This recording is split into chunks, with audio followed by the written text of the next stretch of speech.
He is an even keel, I think.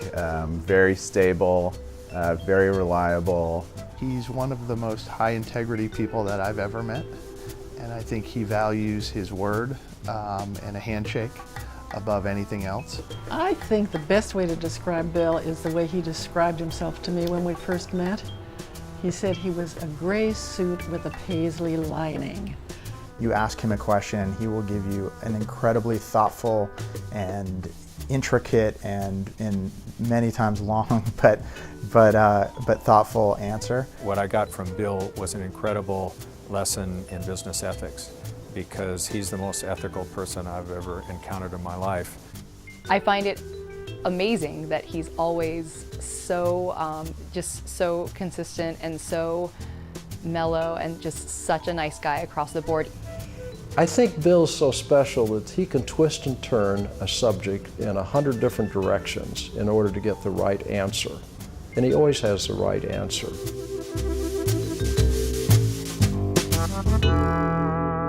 I grew up in El Paso, Texas, where my father was in the hotel business. And an early influence on me was certainly my father and Connie Hilton, who was a golfing pal of my father's.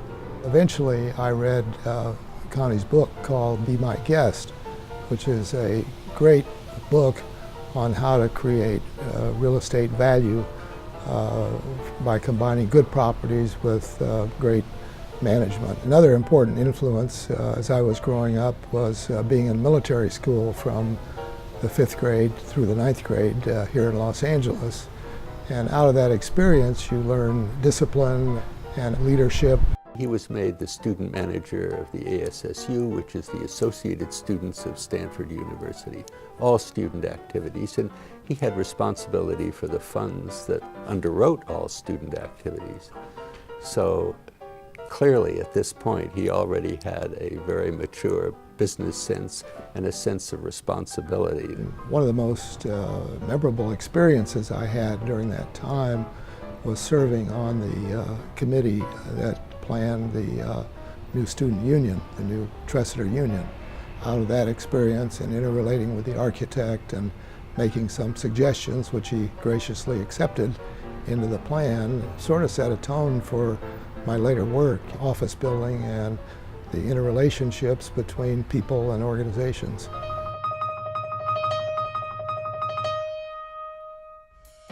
The building that almost everyone remembers when they see it is the Wilshire Palisades building along Ocean Avenue in Santa Monica.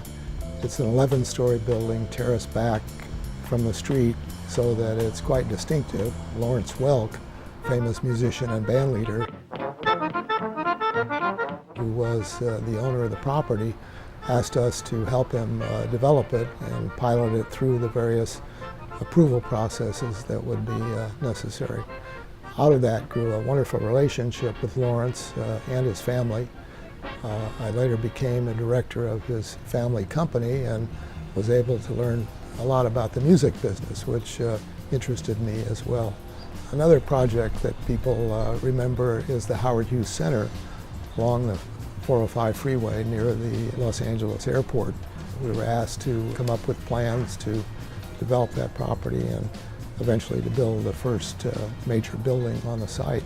I'd heard about Tooley & Company and what an amazing firm it was, and then I met Bill Tooley and Craig Ruth, and I knew immediately it was the firm that I wanted to work for. There were no women heading up leasing for any major office projects then, so they really took a risk at hiring me. Bill always made me feel like a part of the team. Well, you can't take a drive across town with my dad without stopping at one property or another.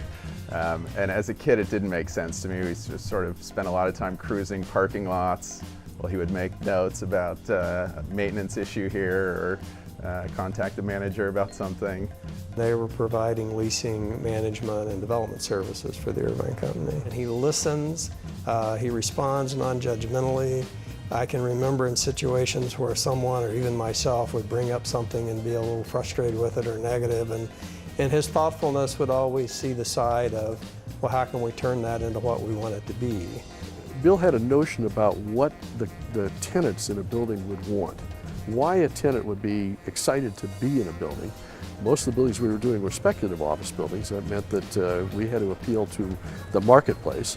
But he had a real sense that we were building for the tenants. I met Bill. It was approximately 1997 when there were plans for the new cathedral in downtown Los Angeles. One of the biggest. It seats 4,500 people when it's full. And I would give Bill a lot of credit because I had never done a project obviously that size. And he was the one that advised me from the beginning, and he continued advising. I met Bill in, I think it was March of 1986. I had just joined the Federal Reserve, and one of the first events I participated in was the dedication of the new branch building in Los Angeles. Bill was very involved in that. He was a director of the LA branch, and he also served as chairman of the building committee. That building, that branch, came in on time and on budget. He is a person that is extremely reliable, and what he says you can depend on.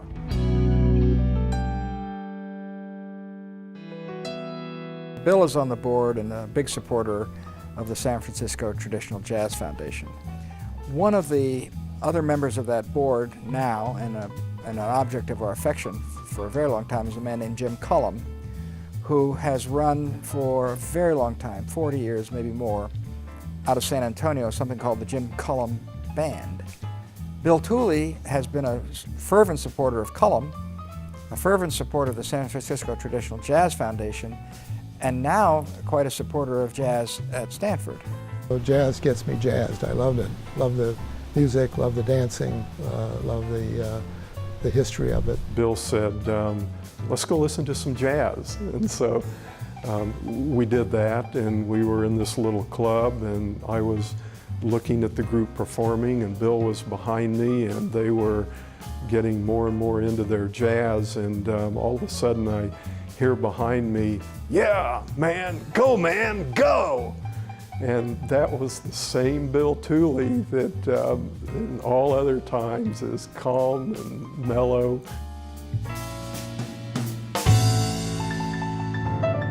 In my law firm, we would open an office in LA or San Francisco or wherever, and Bill would come to the opening, and at the opening there would already be a tree, in the lobby that he would send over. So we would always know the office was officially opened, if the Tooley tree had been installed.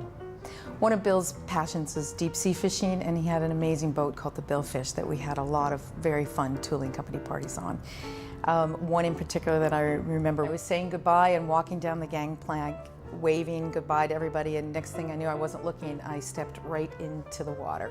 Bill, of course, was his totally gracious self and made me feel not embarrassed. He thought it was great fun.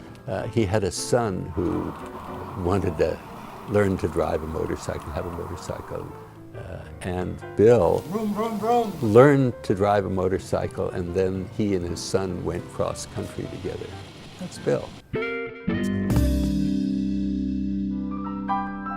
I think as people look back at Bill's career, they'll see a remarkable person who really took the time to get to know people, to do what he said he would do, and along the way built some fantastic projects. In business, I think that's his dedication and not ever thinking anything is too small is what made him so successful.